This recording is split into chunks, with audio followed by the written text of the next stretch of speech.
Come un magnifico uomo del Rinascimento, Vittorio Cini si occupava con diletto delle cose più disparate, dirigeva industrie e collezionava dipinti, abitava castelli e bonificava paludi.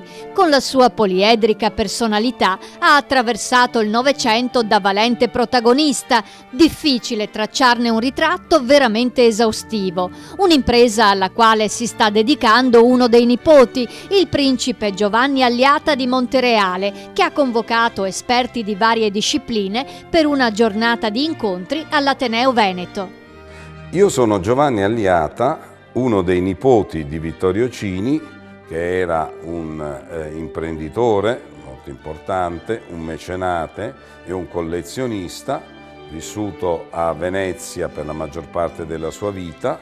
Tra l'altro fu socio di questo Ateneo per oltre 40 anni, proveniente da Ferrara, e che praticamente assieme a Giuseppe Volpi nel gruppo veneziano costruì una storia economica della città appunto negli anni 30 soprattutto, in maniera addirittura direi rivoluzionaria, un nuovo modello di sviluppo per la città di Venezia. Per ricordare Vittorio Cini, scomparso ultranovantenne nel 1977, gli è stata intitolata la Sala del Consiglio dell'Ateneo Veneto, restaurata e deumidificata per l'occasione.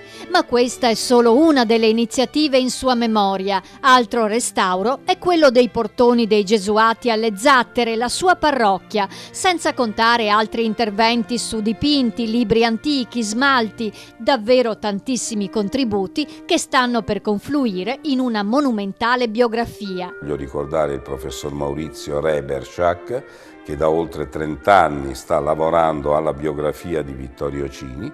Su quella traccia documentaria abbiamo costruito uno strumento multimediale, dai video alle fotografie, dai materiali di archivio alle pubblicazioni, alle interviste, quindi di tutti i tipi, e in modo tale da poter finalmente ricostruire per intero questa personalità molto complessa, molto ricca, appunto il conte senatore Vittorio Cini. E il convegno veneziano ha acceso i riflettori anche su Lida Borelli, la diva del muto considerata l'erede di Eleonora Duse, ma che all'apice della carriera nel 1918 lasciò tutto per sposare Vittorio Cini.